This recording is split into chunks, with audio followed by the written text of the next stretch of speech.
भद्र देश के एक राजा थे जिनका नाम अश्वपति था। भद्र देश के राजा अश्वपति की कोई संतान नहीं थी। उन्होंने संतान की प्राप्ति के लिए मंत्रोच्चारण के साथ प्रतिदिन 1,00,000 आहुतियाँ दी। 18 वर्ष तक ये क्रम चलता रहा।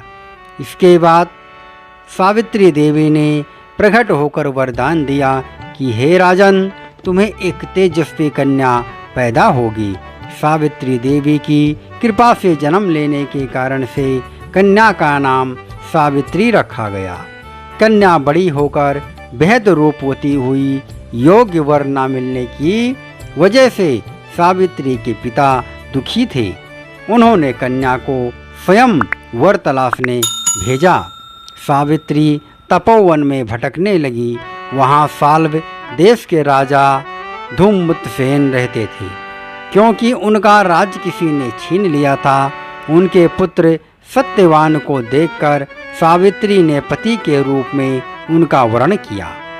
ऋषिराज नारद को जब ये बात पता लगी तो वे राजा अश्वपति के पास पहुँचे और कहा कि हे राजन, ये क्या कर रहे हैं आप?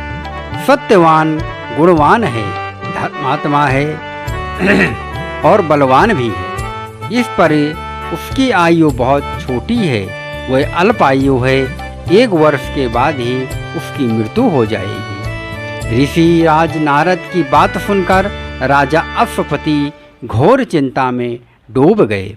सावित्री ने उनसे कारण पूछा तो राजा ने कहा, पुत्री, तुमने जिस राजकुमार को अपने वर के रूप में चुना है वह अल्प आयु है।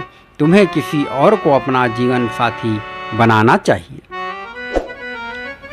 इस पर सावित्री ने कहा कि पिताजी, आर्य कन्याएं अपने पति का वर्ण एक ही बार करती हैं। राजा एक बार ही आज्ञा देता है और पंडित एक बार ही प्रतिज्ञा करते हैं और कन्यादान भी एक ही बार किया जाता है। सावित्री हट करने लगी और बोली, मैं सत्यवान से ही विवाह करूंगी। राजा अश्वपति ने सावित्री का विवाह सत्यवान से कर दिया। सावित्री अपने ससुराल पहुँचते ही सास ससुर की सेवा करने लगी। समय बीतता चला गया। नारद मुनि ने सावित्री को पहले ही सत्यवान की मृत्यु के दिन के बारे में बता दिया था। वह जे दिन जैसे जैसे करीब आने लगा, सावित्री अधीर होने लगी। उन्होंने 3 दिन पहले ही उपवास करना शुरू कर दिया। नारद मुनि द्वारा कथित निश्चित तिथि पर पितरों का पूजन किया। हर दिन की तरह सत्यवान उस दिन भी लकड़ी काटने जंगल को चले। साथ में सावित्री भी गई। जंगल में पहुंचकर सत्यवान लकड़ी काटने के लिए एक पेड़ पर चढ़ गई। तभी उसके सिर में तेज दर्द होने लगा। दर्द से व्याकुल सत्यवान पेड़ से नीचे उतर आया। सावित्री अपना भविष्य समझ गई। सत्यवान के सिर को गोद में रखकर सावित्री सत्यवान का सिर सहलाने लगी। तभी वहाँ यमराज आते दिखे। यमराज अपने साथ सत्यवान को ले जाने लगे। सावित्री भी उनके पीछे पीछे चल पड़ी। यमराज ने सावित्री को समझाने की कोशिश की कि यह विधि का विधान है, लेकिन सावित्री नहीं मानी। सावित्री की निष्ठा और पति परायणता को देखकर यमराज ने सावित्री से कहा कि हे देवी, तुम धन्य हो, तुम मुझसे कोई भी वरदान मांग लो। सावित्री ने कहा कि मेरे सास ससुर वनवासी और अंधे हैं, उन्हें आप दिव्य ज्योति प्रदान करें। यमराज ने कहा, ऐसा ही होगा, जाओ अब लौट जाओ। लेकिन सावित्री अपने पति सत्यवान के पीछे पीछे चलती रही। यमराज ने कहा कि देवी, तुम वापस जाओ। सावित्री ने कहा, भगवान, मुझे अपने पति के पीछे पीछे चलने में कोई परेशानी नहीं है। पति के पीछे चलना मेरा कर्तव्य है। यह सुनकर उन्होंने फिर से एक और वरदान मांगने के लिए कहा। सावित्री बोली, मेरे ससुर का राज छीन लिया गया है, उसे पुनः वापस दिला दे। यमराज ने सावित्री को यह भी वरदान दे दिया।